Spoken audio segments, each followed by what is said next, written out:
నమస్తే.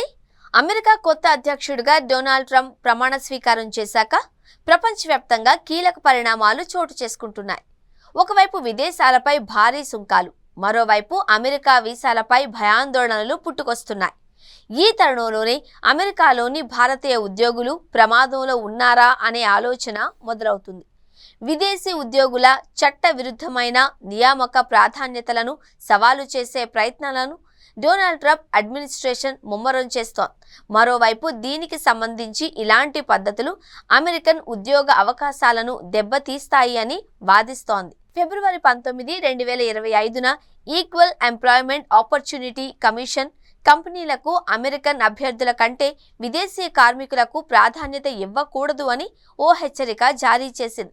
అమెరికన్ ఉద్యోగులపై చట్ట విరుద్ధమైన పక్షపాతం దేశవ్యాప్తంగా వివిధ పరిశ్రమలలో పెద్ద ఎత్తున ఉన్న సమస్య అని ఆండ్రియా లూకాస్ అన్నారు. చాలా కంపెనీలు అమెరికన్ల కంటే అక్రమ వలసదారులు, వలస కార్మికులు, వీసా హోల్డర్లు లేదా ఇతర వలసదారులను ఇష్టపడే విధానాలకు మద్దతిస్తున్నారు. ఈ పద్ధతి సమాఖ్య ఉపాధి చట్టాన్ని ప్రత్యక్షంగా ఉల్లంఘిస్తోంది. ఈ రకమైన చట్టవిరుద్ధ వివక్షను తగ్గించడం వల్ల కంపెనీ ప్రోత్సాహకాలు మారుస్తుంది, అక్రమ విదేశీ కార్మికులకు డిమాండ్ తగ్గుతుంది, ఇంకా యునైటెడ్ స్టేట్స్ చట్టపరమైన వలసల దుర్వినియోగం కూడా తగ్గుతుంది. ఉల్లంఘనకు పాల్పడిన కంపెనీలపై ఈఈఓసీ చర్యలు తీసుకుంటుంది అని లూకాస్ హెచ్చరించారు.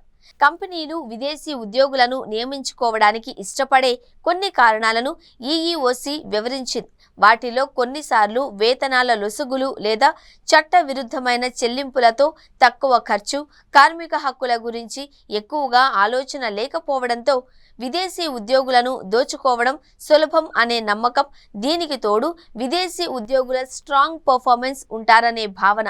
ఈ ఆందోళనలు ఉన్నప్పటికీ H-1B వీసా ప్రోగ్రాం అమెరికన్ ఉద్యోగులను ప్రభావితం చేస్తుంది అనే వాదనలను అమెరికన్ ఇమిగ్రేషన్ కౌన్సిల్ తోసిపుచ్చింది. వారి పరిశోధన ప్రకారం H-1B ఉద్యోగులు ఎక్కువ వేతనాలు సంపాదిస్తారు. 2021లో H-1B ఉద్యోగికి యావరేజ్ జీతం $1,08,000, ఇతర US ఉద్యోగికి $45,760. మెటాలో దావా వేయడం ఈ చర్చకు మరింత ఆజ్యం పోసింది. ఖర్చులను తగ్గించుకోవడానికి కంపెనీలు అమెరికన్ల కంటే వీసా హోల్డర్లకే ప్రాధాన్యత ఇస్తుంది అనే ఆరోపణలు వస్తూ ఉన్నాయి. తాజాగా ఒక ఫెడరల్ న్యాయమూర్తి కేసును కొనసాగించవచ్చు అని తీర్పునిస్తూ విదేశీ ఉద్యోగులపై టెక్ రంగం ఆధారపడడంపై పరిశీలనను ముమ్మరం చేశారు. ట్రంప్, జో బైడెన్ ప్రభుత్వాలు గతంలో కూడా H-1B నిబంధనలను కఠినతరం చేయడానికి చర్యలు ప్రవేశపెట్టాయి కూడా. US పౌరసత్వం ఇమిగ్రేషన్ సర్వీసెస్ ప్రకారం H-1B ప్రోగ్రాం ద్వారా ఎక్కువగా లాభపడేది భారతీయులే. అక్టోబర్ 2022 నుండి సెప్టెంబర్ 2023 మధ్య జారీ చేసిన అన్ని వీసాలలో 72.3% భారతీయులే పొందుతున్నారు. ఈ నిబంధనలలో ఏవైనా పాలసీ మార్పులు చేస్తే అమెరికాలో విదేశీయులకు, ముఖ్యంగా భారతీయులకు అవకాశాలను భారీగా ప్రభావితం చేయవచ్చు.